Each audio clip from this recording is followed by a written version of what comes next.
The difference between a climax and an anticlimax in a figure of speech. Climax और anti climax दोनों के बारे में मैंने कंप्लीट जानकारी दी है वो भी इंडिविजुअल वीडियोस में, लेकिन इनके बीच में क्या डिफरेंस है ये तो मैंने बताया ही नहीं।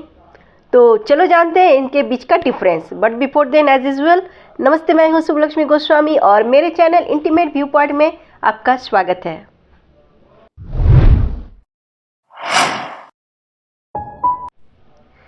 क्लाइमेक्स और एंटी क्लाइमेक्स जो डिफरेंस है उसे हम कई पॉइंट्स में एक्सप्लेन कर सकते हैं। जैसे फर्स्ट पॉइंट है, क्लाइमेक्स और एंटी क्लाइमेक्स के बीच का सबसे बड़ा डिफरेंस है वर्ड्स, फ्रेज या क्लॉज और उनसे जुड़े प्रत्येक पहलुओं का महत्व। यानी क्लाइमेक्स और एंटी क्लाइमेक्स में यूज किए जाने वाले वर्ड्स, फ्रेज या क्लॉजेस के ऑर्डर यानी कि क्रम और सिग्निफिकेंस यानी कि महत्व में अंतर होता है। अब सेकेंड पॉइंट, एक क्लाइमेक्स किसी सीन का सबसे ज्यादा एक्साइटिंग मोमेंट होता है, यानी जिसमें किसी भी प्रकार का टेंशन नहीं होता, जबकि जस्ट इसका ऑपोजिट होता है एंटी क्लाइमेक्स। एक एंटी क्लाइमेक्स टेंशन रिलीज करता है, वो भी क्लाइमेक्स के बाद।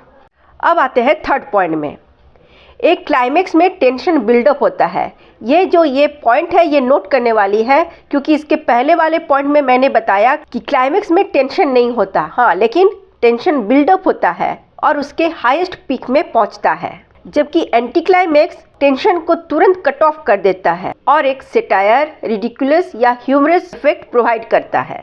अब आते हैं फोर्थ पॉइंट में, क्लाइमेक्स में कंक्लूजन यानी कि एंडिंग, चाहे वो पोएट्री का हो, फिक्शन का हो या फिर नॉन फिक्शन का, लॉजिकल और सेटिस्फाइंग होता है, जबकि एंटी क्लाइमेक्स का एंडिंग एक्सीडेंटल या डिसअपॉइंटिंग होता है, यानी कुछ ऐसा जिसे हम इमेजिन ही नहीं कर सकते।